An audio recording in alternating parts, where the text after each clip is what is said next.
morning to all. Today we are going to discuss about the trachea and lung. Already we had completed these two topics. First, just we are revising now. Okay. What is trachea? Trachea. Other name of the trachea is called as a windpipe. Other name of trachea is called as a windpipe. Where it is present? What is the structure, length, dimension? These are all the external features we are going to study now. Okay. What is trachea? Trachea, it is a fibrocartilaginous and membranous tube. It is a cartilaginous and membranous tube. Where it will be extends from the, it is the continuation of the larynx. It is a continuation of the larynx. It will be extend. This is a cricoid thyroid cartilage. This is a thyroid cartilage. And next, this is the cricoid cartilage. This is the cricoid cartilage. Okay, it is the continuation of the cricoid cartilage at the level of C6th vertebra, 6th cervical vertebra, and it will be extends up to the junction between the T4 and T5, 4th and 5th thoracic vertebrae at the level of sternal angle, or also called as a Lewis angle. There, the trachea will be bifurcates. There, the trachea will be bifurcates into principal bronchus. See, this is the bifurcation of the trachea. It will be bifurcates into two main principal bronchus. See, this is the right principal bronchi and this is the left principal bronchi. This is the extension of the trachea. It will be extends from the 6th cervical vertebra below the cricoid cartilage. See, this is the cricoid cartilage. It will be extends from cricoid cartilage and at the level of 6th cervical vertebra.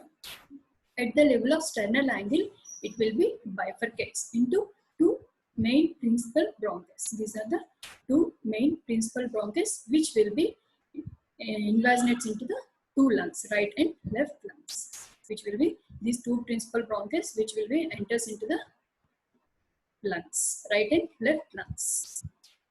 See, it is a cartilaginous, partly cartilaginous and partly membranous tube. It is formed by the hyaline cartilage. Next, coming to the structure. What is the structure of the trachea? It is a fibroelastic. It is rigid. Firstly, it is rigid and fibroelastic in nature. It is rigid and fibroelastic in nature. See, this is a U-shaped hyaline cartilage ring. It is a U-shaped hyaline cartilage ring. It is deficient posteriorly. It is deficient posteriorly. Anterolaterally, it is U-shaped, whereas posteriorly, it is deficient. The deficient part of the tracheal ring is bridged posteriorly by the trachealis muscle. Posteriorly, the tracheal tube is deficient. It is bridged by the trachealis muscle. See, this is the trachealis muscle. This is the hyaline cartilage of the tracheal ring. This is the tracheal ring, which is U-shaped or C-shaped. Okay, it is bridged posteriorly by the trachealis muscle. It is what is the structure of the trachea? It is rigid and fibroelastic in nature. Okay, it is rigid and fibroelastic in nature. It is an incomplete U-shaped structure. It is incomplete U-shaped structure. It is deficient posteriorly. This posterior deficient part is formed by the trachealis muscle. It will connect the two ends of the tracheal tube. It will connect the trachealis muscle, which will connect the two ends of the trachealis muscle, tracheal ring. Next, coming to the length. What is the length of the trachea? It will be nearly 11 to 11.5 centimeters. Okay, sorry, it will be nearly 11 to 15 centimeters in length. Length of the trachea is nearly 11 to 15 centimeters in length. Next, coming to the dimension. Its dimension is nearly 2 to 2.5 centimeters. Its dimension is nearly 2 to 2.5 centimeters in dimension. Transversely, it will be from side to side. From side to side, the dimension is 2 to 2.5 centimeters. Whereas its length is 11 to 15 centimeters in length. Its length is 11 to 15 centimeters in length. Whereas its from side to side dimension is 2 to 2.5 in centimeters. Next, coming to the number of the cartilaginous rings. How many cartilaginous rings are present in the trachea? Those are nearly 16 to 20 in number. The number of cartilaginous rings in the trachea are nearly 16 to 20 in number. These are arranged in a U-shaped manner or in a C-shaped manner. Okay, in between the two tracheas there is a membrane. It is a trachealis membrane. Okay, this is about the external features of the trachea. Extension, it will be extends from the C6th vertebra, 6th cervical vertebra to angle of the Lewis angle at the level of junction between the T4 and T5 thoracic vertebrae. Okay, structure, it is rigid and fibroelastic in nature. It is posteriorly deficient. This deficient part is bridged by the trachealis muscle. Coming to the length, its length is nearly 11 to 15 centimeters in length. Okay, it is more in males when compared with females. The length is more in males when compared with females. Next, coming to the dimension, its dimension is nearly 2 to 2.5 centimeters transversely. From transversely. Okay, number of cartilaginous rings are these are 16 to 20 in number. These are 16 to 20 in number. Deficient posteriorly, the posterior deficient part is bridged by the trachealis. Next, coming to the relations of the trachea. The relations are varies in region wise. Okay, in neck there is different relations, whereas in the thoracic part, it will present up to the middle mediastinum. It will be present up to the middle mediastinum at the level of T4 and upper border of the T5. There it will be bifurcates into two principal bronchs. So relations anteriorly. Anterior relations of the trachea in the neck region. In the neck region, we are going to see anteriorly by isthmus of thyroid gland. These two are the lobes of the thyroid gland. The two lobes are connected by a isthmus. This is the isthmus of the thyroid gland. This isthmus of the thyroid gland is present at the level of second, third, and fourth tracheal rings. Second, third, fourth tracheal rings. Isthmus will be lies at the level of second, third, fourth tracheal rings. And next, these are the inferior thyroid veins. These are the inferior thyroid veins. And next, sternohyoid and sternothyroid muscles. In the next slide, I will show you.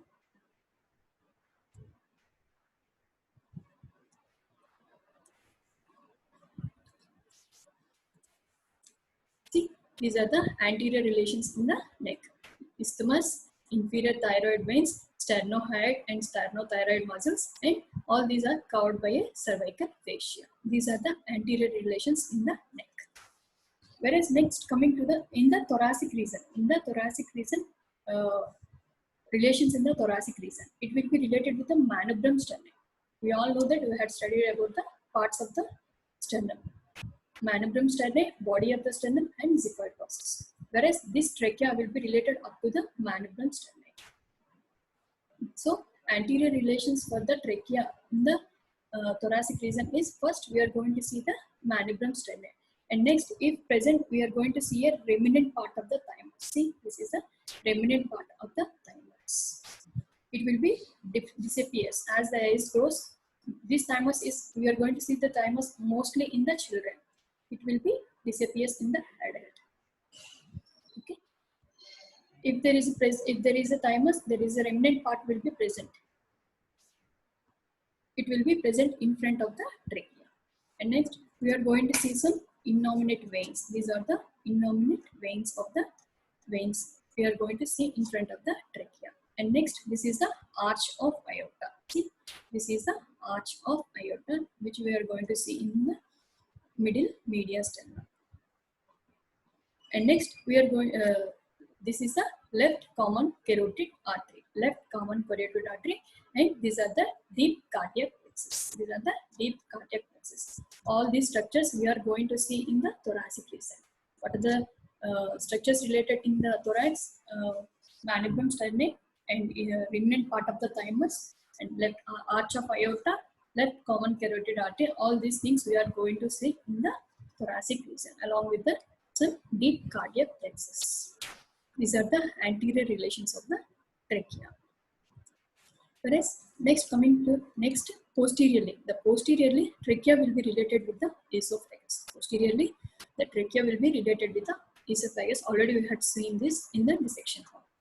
Okay. The space between the trachea and esophagus, we are going to see a tracheoesophageal groove. Tracheoesophageal groove. Next, laterally. What are the structures present lateral to the trachea? Mainly here you are going to see a common carotid artery. These two are the common carotid arteries, which are the branches of the arch of aorta. And next, right and left lobes of the thyroid gland. See, these are the right and left lobes of the thyroid gland, which will be located laterally to trachea. Next, inferior thyroid arteries. Whereas inferior thyroid veins will be seen in front of the trachea, whereas inferior thyroid arteries will be seen laterally. And next, recurrent laryngeal nerve. Where you are going to see the recurrent laryngeal nerve? In the tracheoesophageal groove. In between the trachea and esophagus, there is a groove.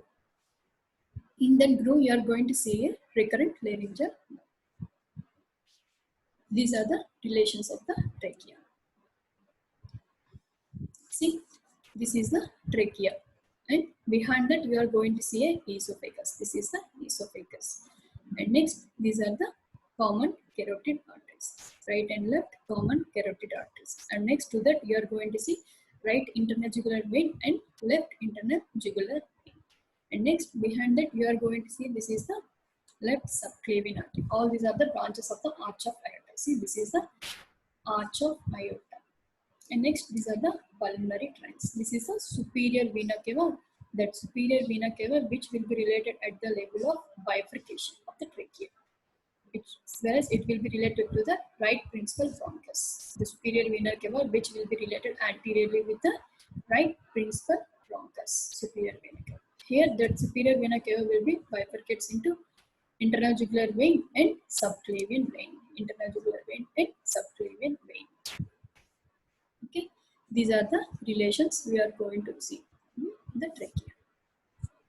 And next, see the principal bronchus. This is the trachea at the level of junction between the T4 and T5 at the level of Lewis angle. It will be divided into two main principal bronchus.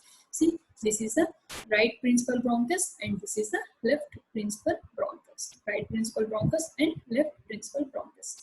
See, here this right principal bronchus is wider. It is wider and short.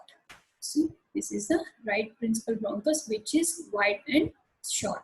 Whereas left principal bronchus is narrow and longer. It is narrow and longer.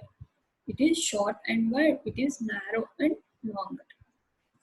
So, the right principal bronchus is nearly 2 centimeters in length, whereas left bronchus is nearly 5 centimeters in length. Left bronchus is nearly 5 centimeters in length, whereas right bronchus will be lies vertically.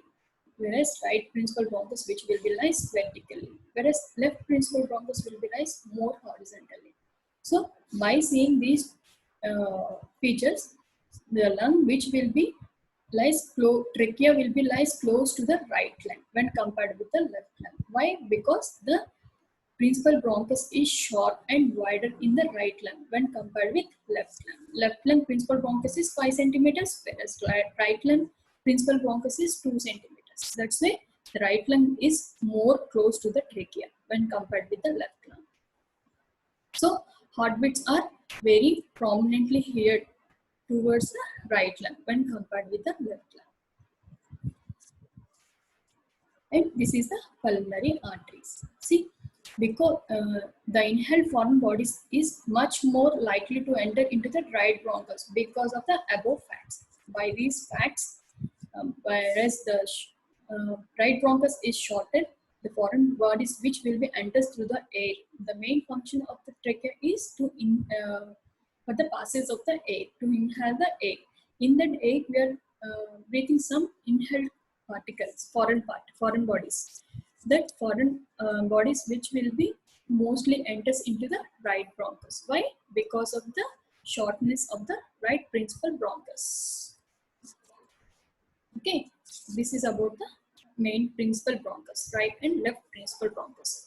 Right principal bronchus is wider and shorter, and it will be lies more vertically. Its length is nearly 2 centimeters in length. Okay, whereas left principal bronchus is narrow and it is longer, which will be lies more horizontally, and its length is nearly 5 centimeters. It will be bifurcates at the level of junction between the T4 and T5 thoracic vertebrae at the level of sternal angle. Next, coming to the next point is carina.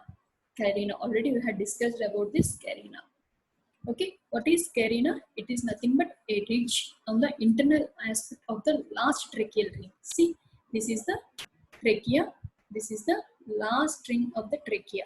Okay, next this trachea will be bifurcates into two principal bronchus, two main principal bronchus. This is the right bronchus and left bronchus. See, this is the last ring of the trachea. In the last ring of the trachea, in last tracheal ring, there is a ridge, triangular shaped ridge-like process. This process is called as a carina, where you are going to see at the bifurcation of the trachea.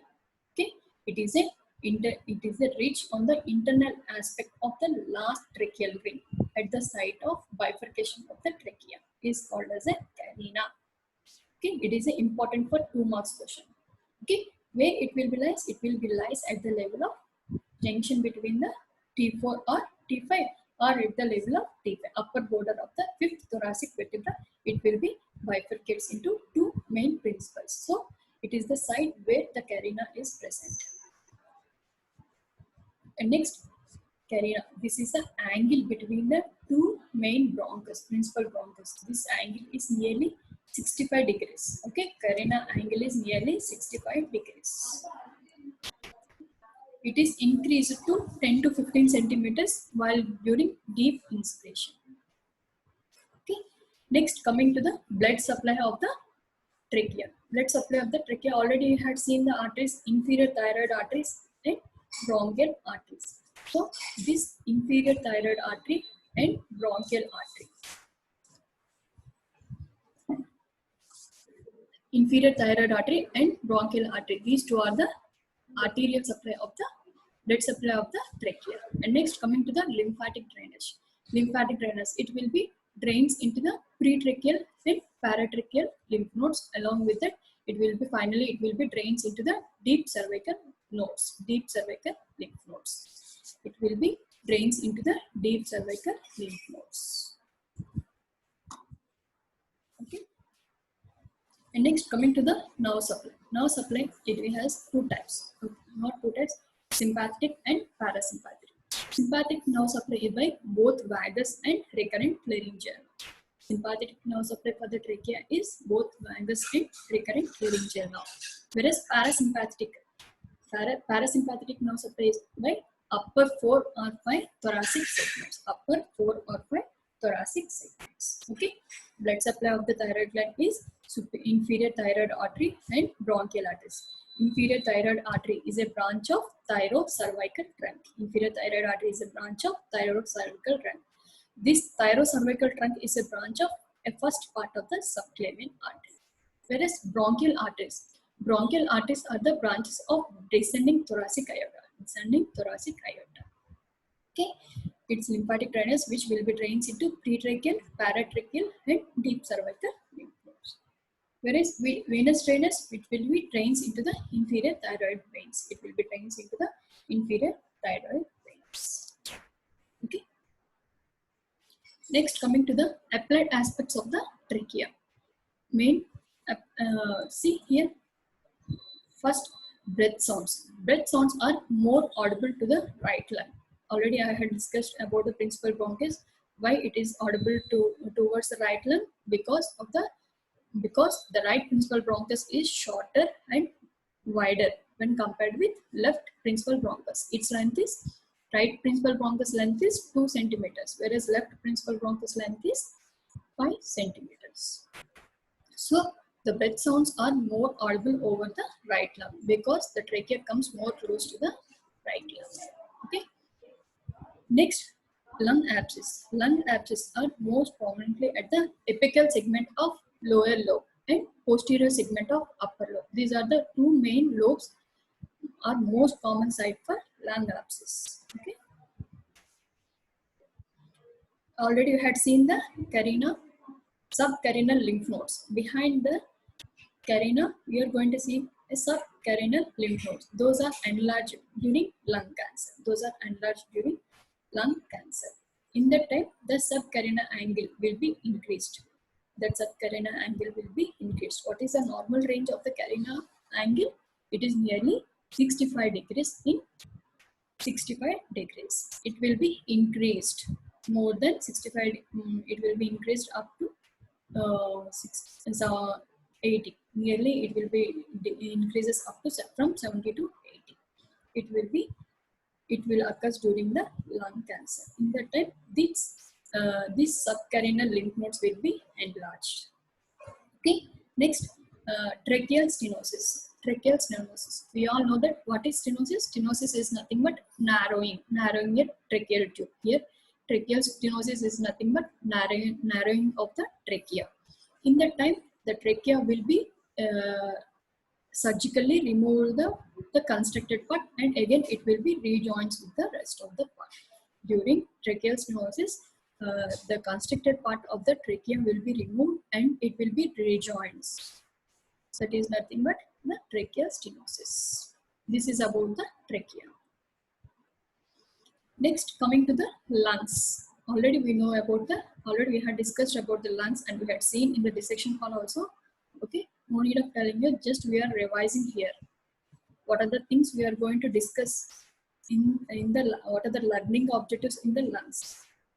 Location where the lungs are present, what is the texture of the lung, what is the color and weight of the lungs and shape, and next borders, surfaces, and what are the impressions we are going to see in the lungs, and what is hilum and what is root of the lung, what are the fissures and lobes are present in the lung, what is bronchopulmonary segments, and next what is blood supply, lymphatic nerve, lymphatic drainage, and nerve supply of the lungs. Finally, we are going to discuss about the clinical aspects of the lung. These are all the learning objectives of the lung. First, we are going to discuss about the location of the lung, where the lungs are present. First, what is lungs? Lungs are nothing but these are the pair of respiratory organs. These are the pair of respiratory organs present in thoracic cavity. Present in thoracic cavity on either side of the mediastinum. See, this is a thoracic cavity above the diaphragm. Where these are the pair of lungs which are present in the thoracic cavity. In between the two lungs, there is a small space. This space is called as mediastinal space. Mediastinum. Okay, in that mediastinum space, this mediastinum is divided into three parts: anterior mediastinum, medial, and posterior mediastinum. Okay, in the middle mediastinum, you are going to see the heart. Okay, on either side of the mediastinum, the lungs are present. Okay, what is the location of the lungs? Lungs are present in the thoracic cavity. Next, pleura. What is pleura? Pleura is nothing but it is a delicate and closed serous sac. It is a delicate and closed serous sac where the lung which will be invaginates from the medial side. It will be invaginates from the medial side. It will be invaginates from the medial side and surrounds the each lung, and it will be attaches to how it will be attaches to the to the thoracic cavity. See, this is the parietal layer and this is the visceral layer. Parietal layer and visceral layer. In between the two layers, we are going to see a cavity, pleural cavity. This is the pleural cavity. See, the parietal layer which will be attached to the endosteal layer, the innermost layer of the thoracic cavity. See, it will be attached to the endosteal layer of the thoracic cavity. Parietal layer which will be attached to the inner surface of the thoracic cavity. How the ribcage is formed? It is formed by the ribs, cartilages, vertebra along with intercostal spaces in this thoracic cavity is formed. Okay, pleura, it is nothing but it is a delicate and closed serous sac where the lung will be invaginous from the medial side and surrounds the each lung and attaches to the thoracic cavity. It has two layers, parietal layer and visceral layer. Okay, these layers, pleura, it is having four parts. One is cervical pleura.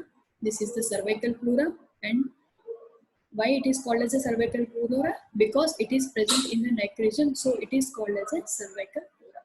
This is the costal pleura. Why it is? It will be related to the costal surface. It will be related with the vertebrae, so not vertebrae, ribs. So it is called as a costal pleura. And next, this is the diaphragmatic pleura. This is the diaphragmatic pleura. Why it is called as a diaphragmatic pleura? Because it will be rest on the diaphragm. So it is called as a it is related with the diaphragm. So it is called as a diaphragmatic pleura. And next, this is the mediasternal pleura. It will be related with the mediasternum. So it is called as a mediasternal pleura. Lung is covered by pleura. It has four parts: cervical part, costal part, diaphragmatic part, and mediasternal part of the pleuras. Pleura is nothing but it is a closed serous sac or bilaminar membranous sac, which will be covers the entire lung. Next, coming to the texture. Texture of the lung. Already you had feel the texture of the lung. It has number of pores. It is highly elastic in nature. Okay, it is highly elastic in nature, and it is spongy in nature. Okay, it is spongy, highly elastic, and it is porous in nature. This is the texture of the lung. See here, you can able to see, and already you had feel the texture of the lung also. Okay, it is porous, highly elastic, and spongy in nature. Next, coming to the color. Already you had seen that what is the color of the lungs? It is pinkish in children. It is pinkish in children. Whereas in the adults, the color of the lungs will be dark gray in color. The color of the lungs will be dark gray in color. Why it is dark? Because of the inhaled carbon particles. Inhaled carbon particles, the color of the lungs will be changes from pink to dark grayish in color because of the inhaled carbon particles. Next, coming to the weight of the lungs. Right lung is nearly 600 to 650 grams. Right lung is nearly 600 to 650 grams, whereas left lung is 550 to 600 grams, whereas left lung is 550 to 600 grams. Right lung is somewhat more in weight when compared with the left lung. It's nearly 650 grams, whereas left lung is nearly 600 grams. Next, coming to the shape of the lung. The shape of the lung is conical in shape, halfly conical in shape.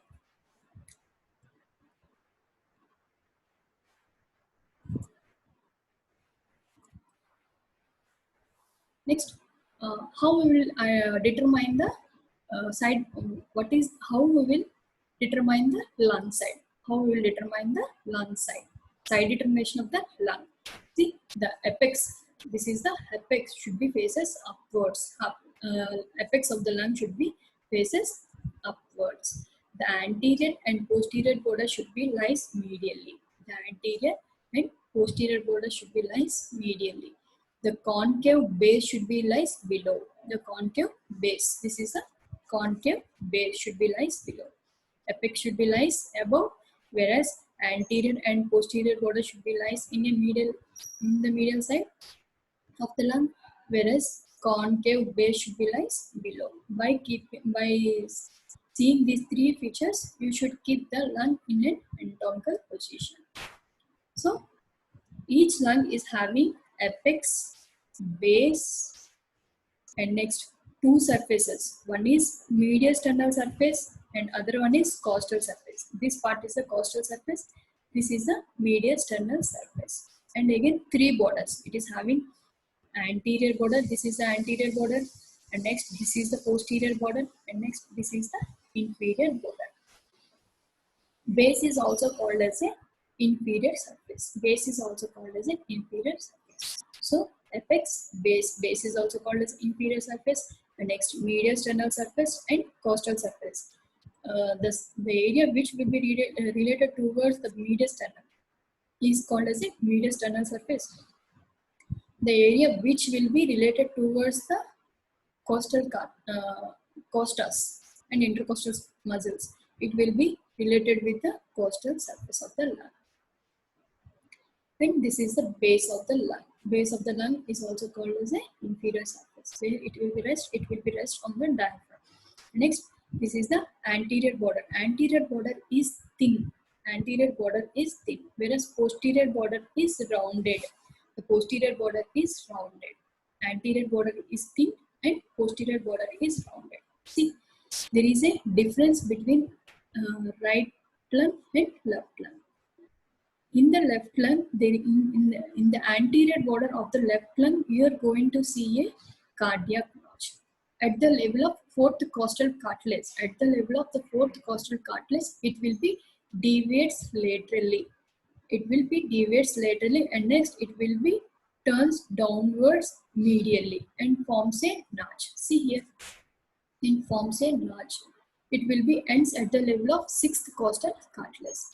It will be ends at the level of sixth costal cartilage as a tongue-shaped cross-section. It is nothing but lingula of lung.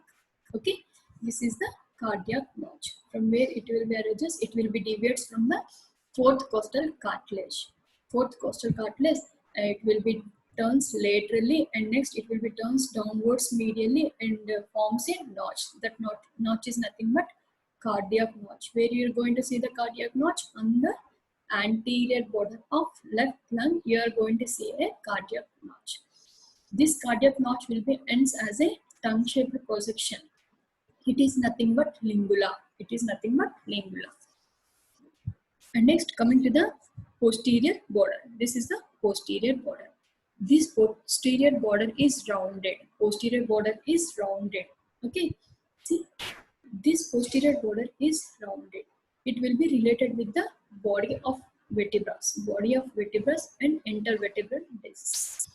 Posterior border is rounded and it will be related with the body of vertebrae and intervertebral spaces or discs. Next, inferior border. This is the inferior border. This inferior border is circumstance. It will be circumstance. See, it will be continuous downwards. Anterior border will be continuous downwards as a inferior border, and it will be ends up to the posterior border. So this is circumstance border. Inferior border is circumstance border.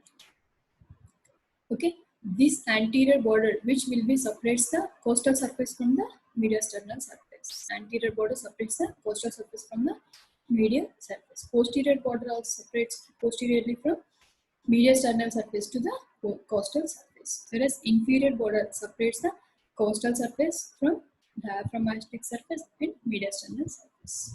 Okay, these are the three borders. Anterior border, which is thin. In the left lung, the anterior border is having cardiac notch at the level of the fourth costal cartilage. It will deviates laterally and it will be turns downwards medially up to the sixth costal cartilage. At there is a tongue-like projection. It is called as a lingula.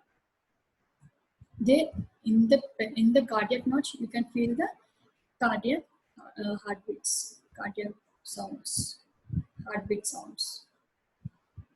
Okay, these are the external features of the lung. Apex, which is blunt, and it will be present at the root of the neck. You can feel here.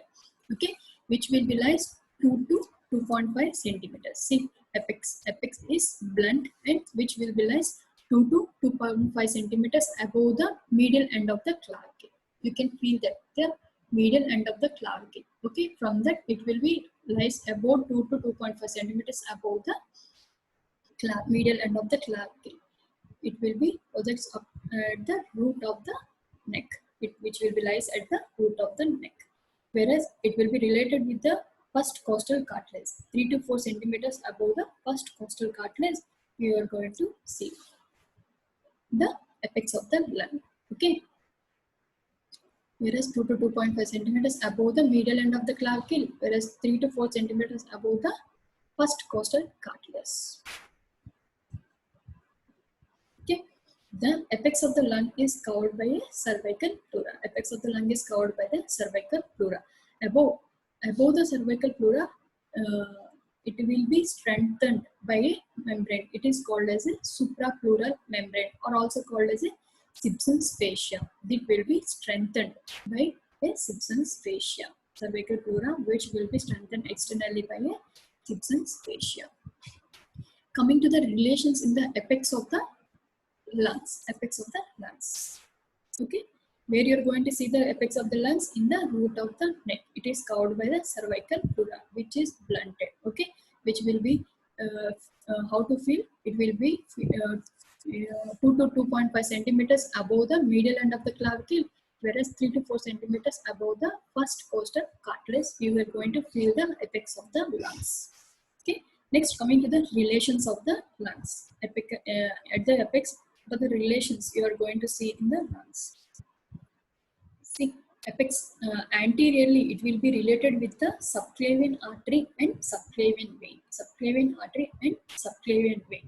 In between the subclavian artery and subclavian vein, you are going to see a scalenus anterior muscle.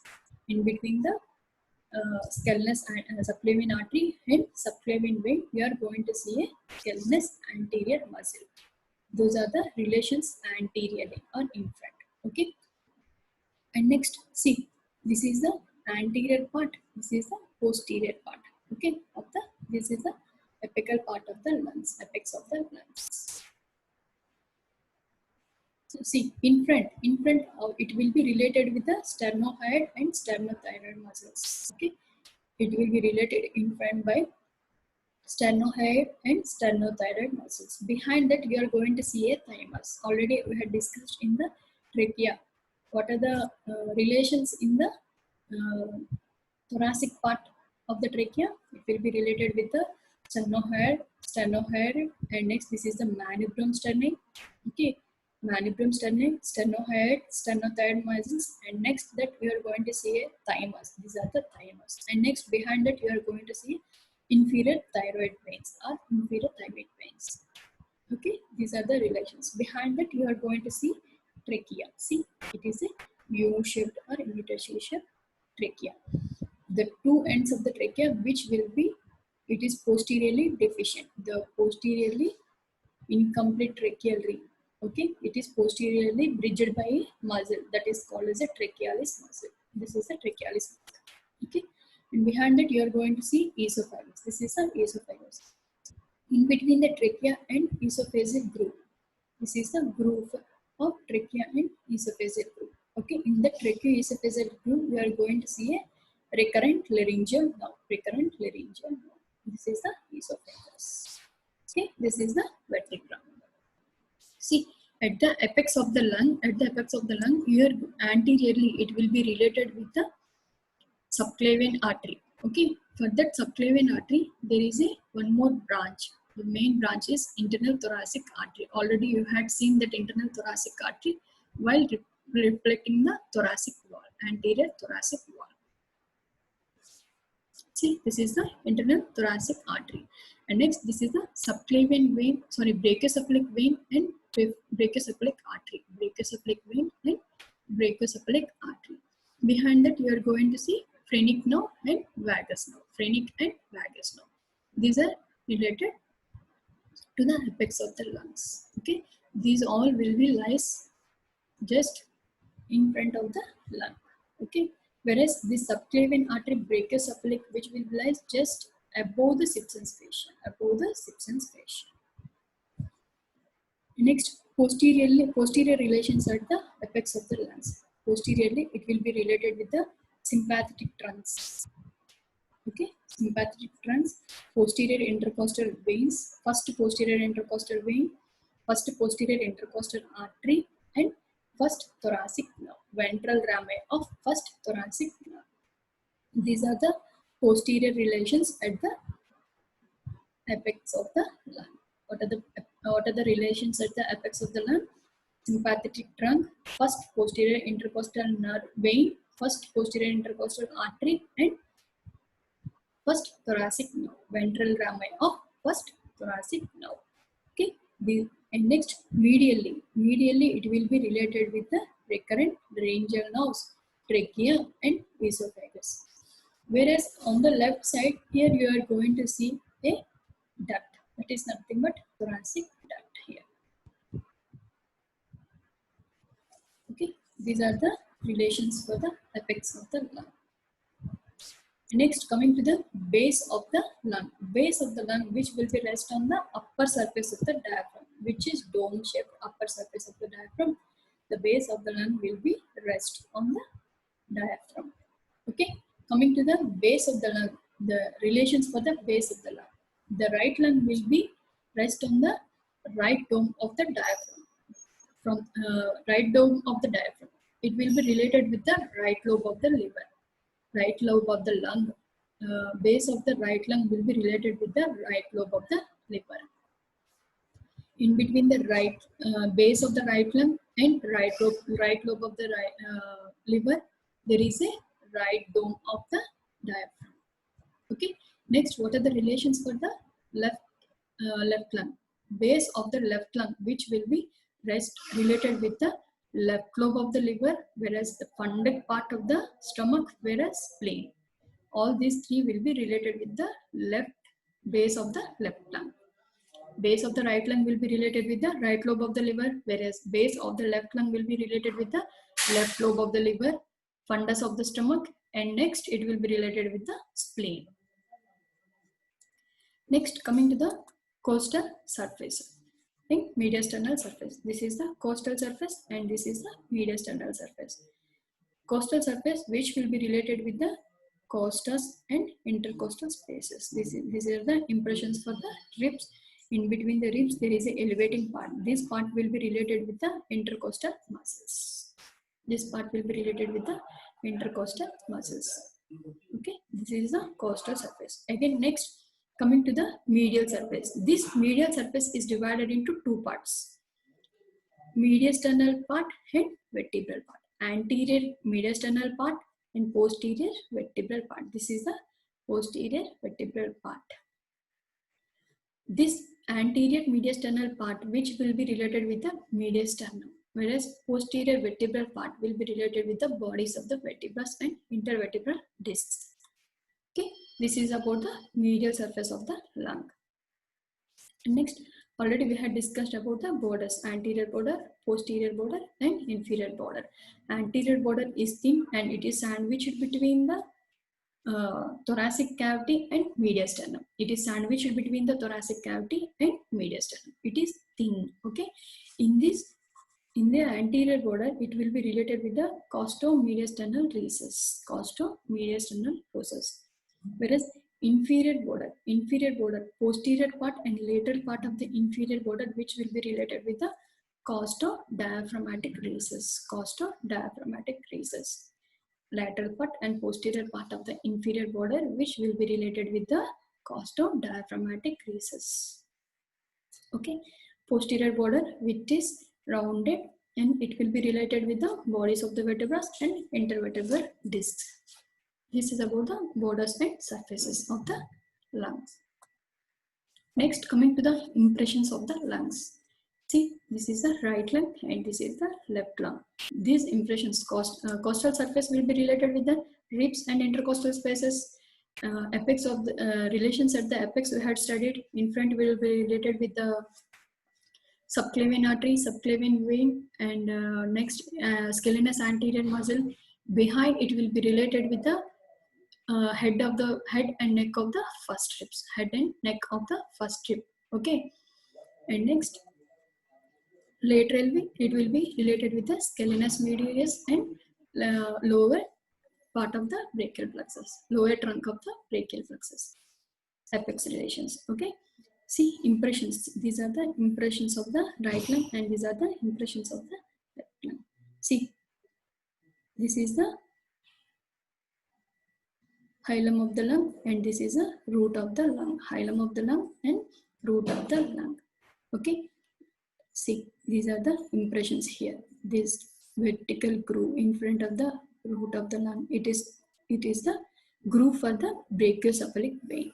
This is the groove for the brachiocephalic vein, and this is the groove for the trachea and esophagus. This is the groove for the trachea and esophagus. For the right lung, here you are going to see a superior vena cava. This superior vena cava will be divided into brachiocephalic vein, and next this is the as this is the brachiocephalic vein and esophagus vein. Okay, superior vena cava, which will be divided into brachiocephalic vein and subclavian vein. Sorry, not esophagus vein, subclavian vein. And next, in front of that, it will be related with the right auricle. Okay, and next below that there is a deep impression for the. This is for the cardiac.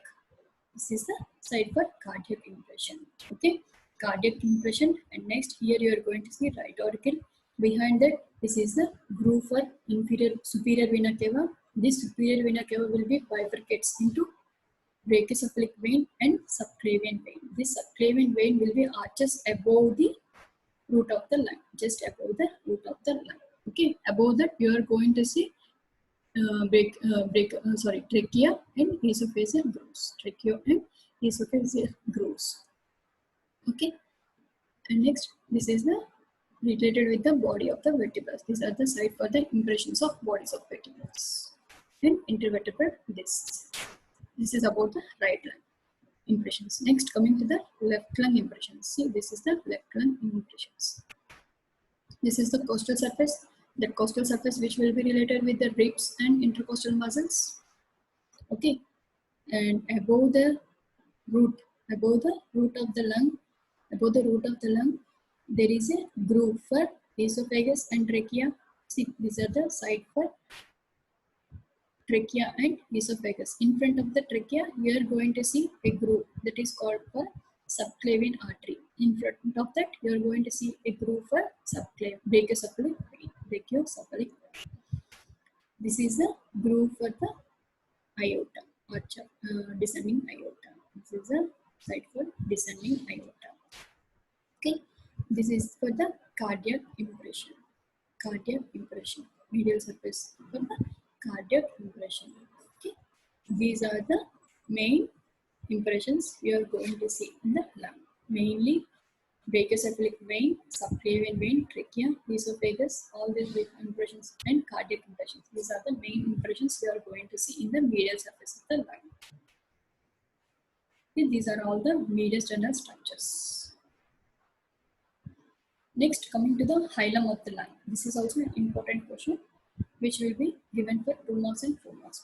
Okay, hilum of the lung. What is the hilum of the lung? Hilum of the lung is nothing but large depressed area. See, in the medial surface, there is a large depressed area just nearly to the center of the medial surface.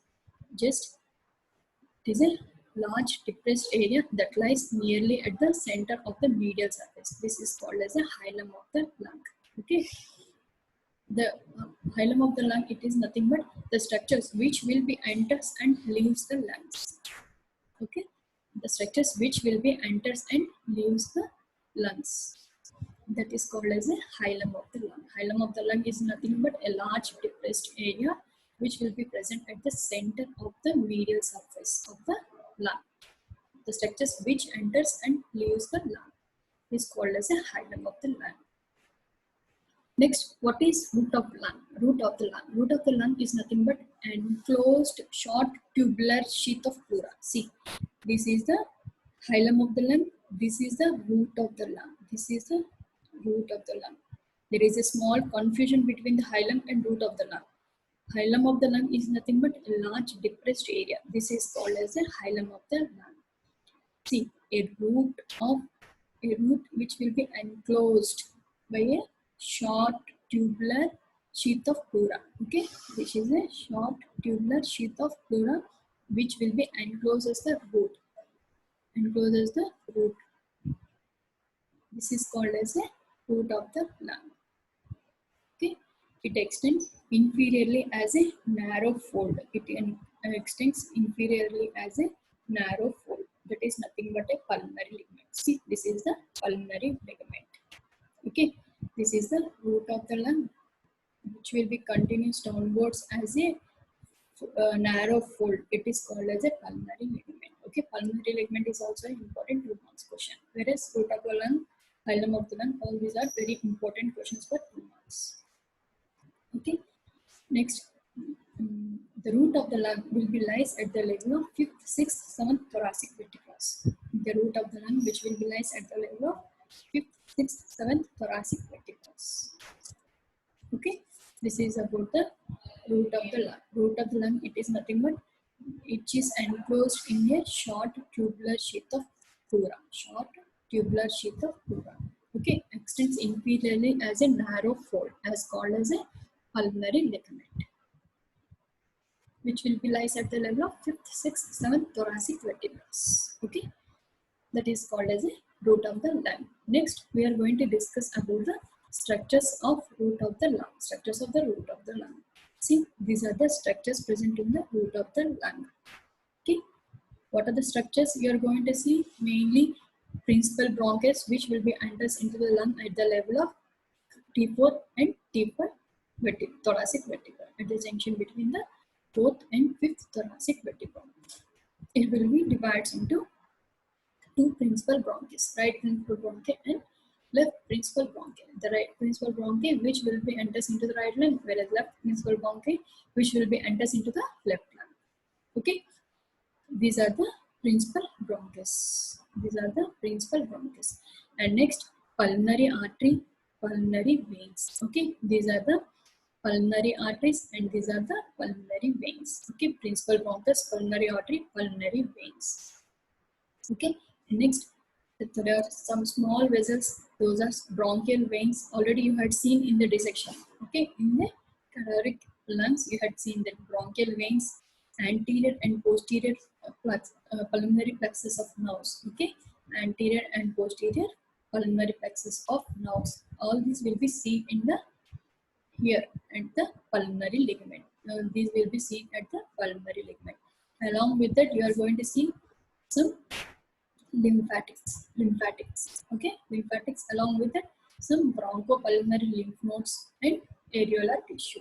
Okay, if they ask question for 2 marks or 4 marks, you should write all these things along with root of the lung or a hilum of the lung. Okay, what are the structures passing through the root of the lung?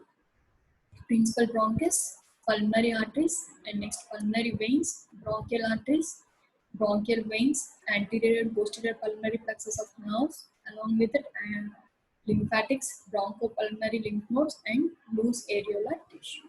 All these present in the root of the lung. Structures present in the root of the lung.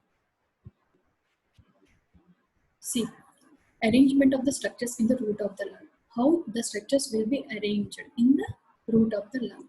Okay, there is a arrangement in two types, from before backwards and above downwards. Arrangement from before backwards, from front to back. Before backwards, it will be arranged in a vein, artery, and bronchus. VAB, VAB structures. It will be arranged in a VAB manner. Okay, pulmonary vein, pulmonary artery, and bronchus. VAB. Okay, from before backwards, these are arranged in vein, artery, and bronchus. See, this is the right side and this is the left side.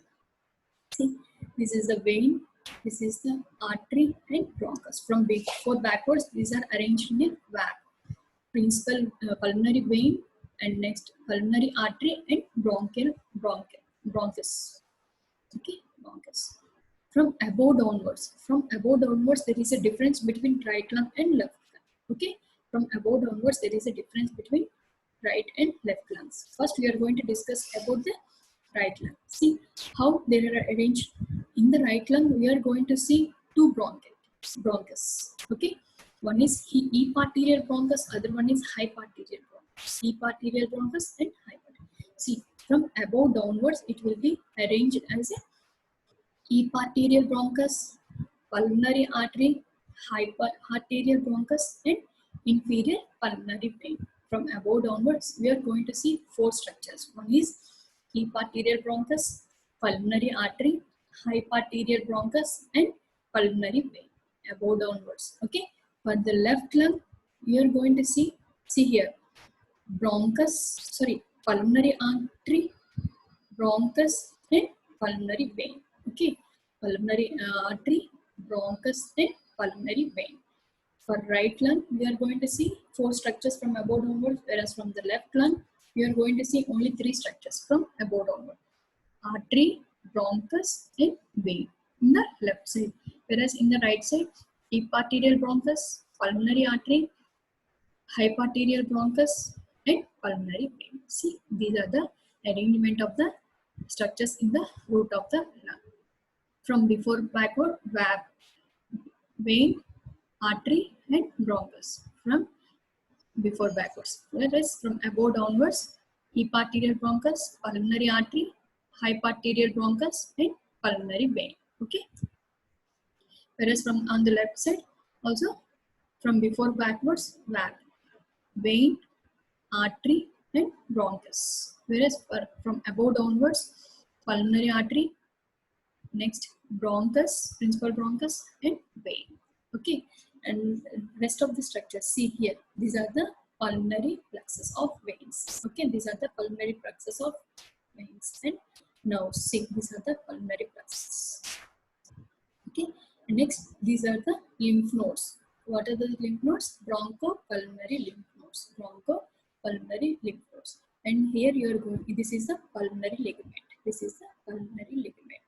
Okay, how the pulmonary ligament will be extended as a short tubular pleural fold, which will be extends downwards as a narrow fold. That narrow fold is called as a pulmonary ligament. Okay, in that pulmonary ligament, here you are going to see areolar tissue and lymphatics. Here you are going to see areolar tissue and lymphatics. These are all the structures present in the root of the lung. See, this is the root of the lung, and this is the hilum of the lung. Hilum of the lung is nothing but it is a large depressed area where the structures enters and leaves the lung. It is called as a hilum of the lung. Okay, this is the root of the lung. The root of the lung is formed by the pleura. Okay, the pleura which will be forms here, like covers the root of the hilum of the lung. Okay, the pleura which will be covers the hilum of the lung. It is called as a root of the lung.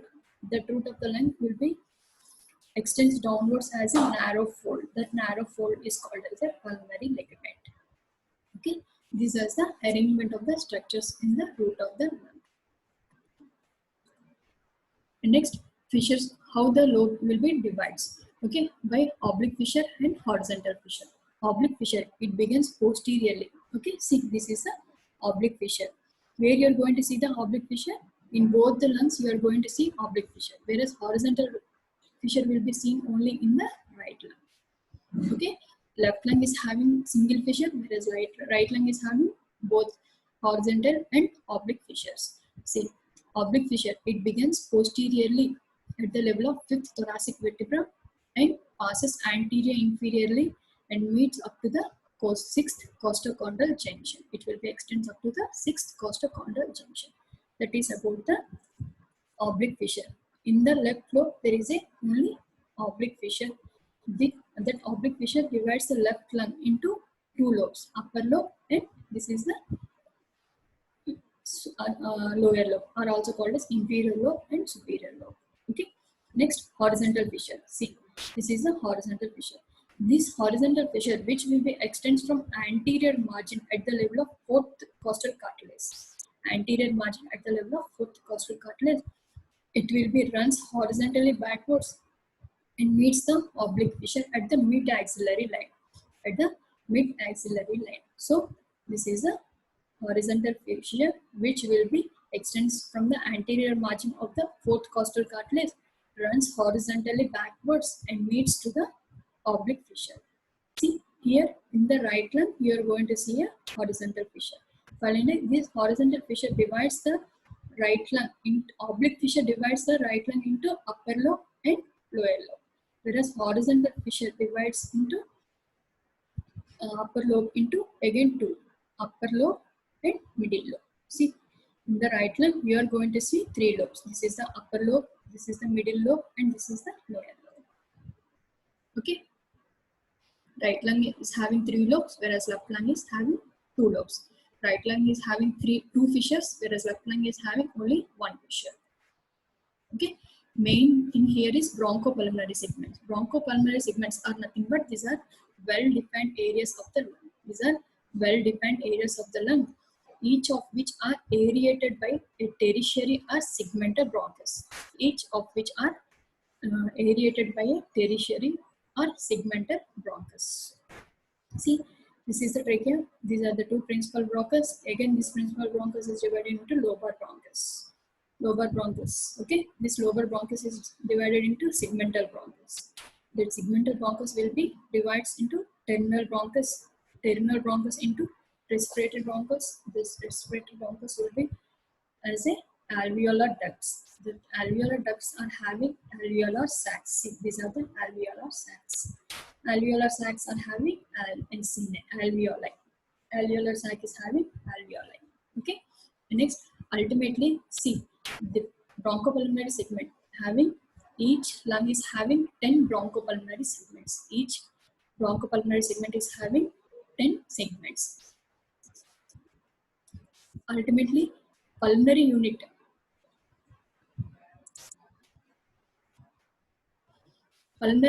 from respiratory bronchioles to alveoli called as acini. See, from respiratory bronchioles to alveoli, this part is called as a acinus. Acinus.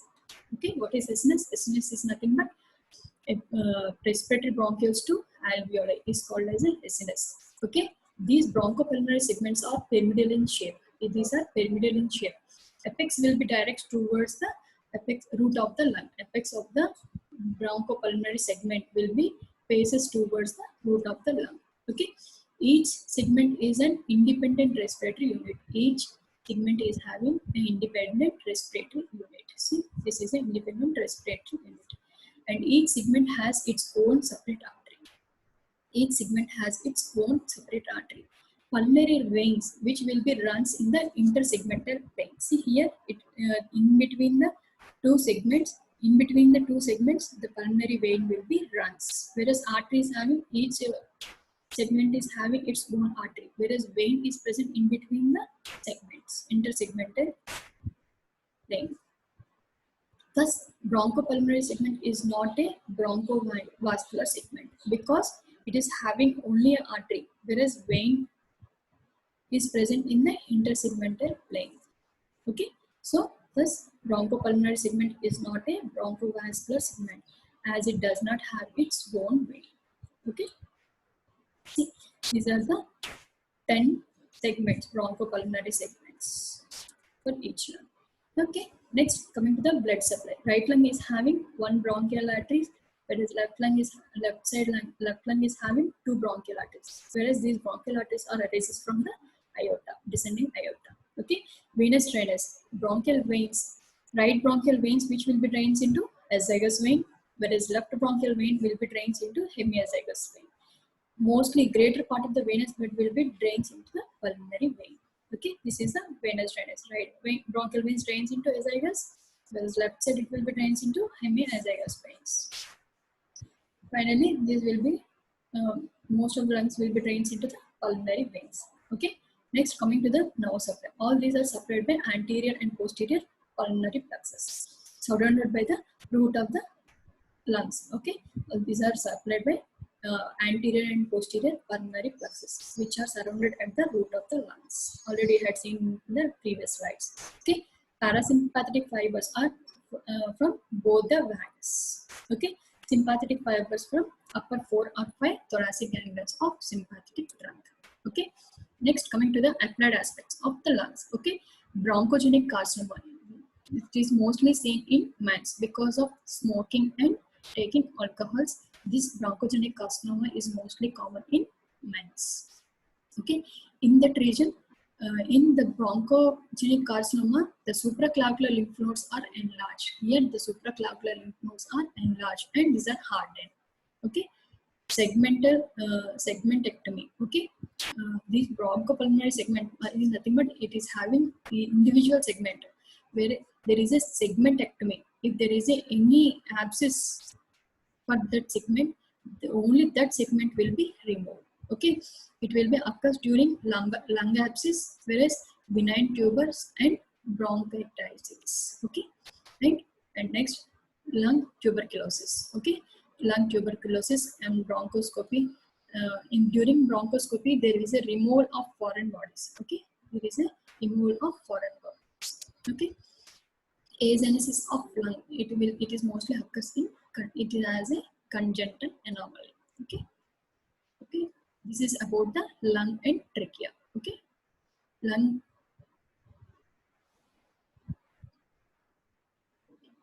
Thank you.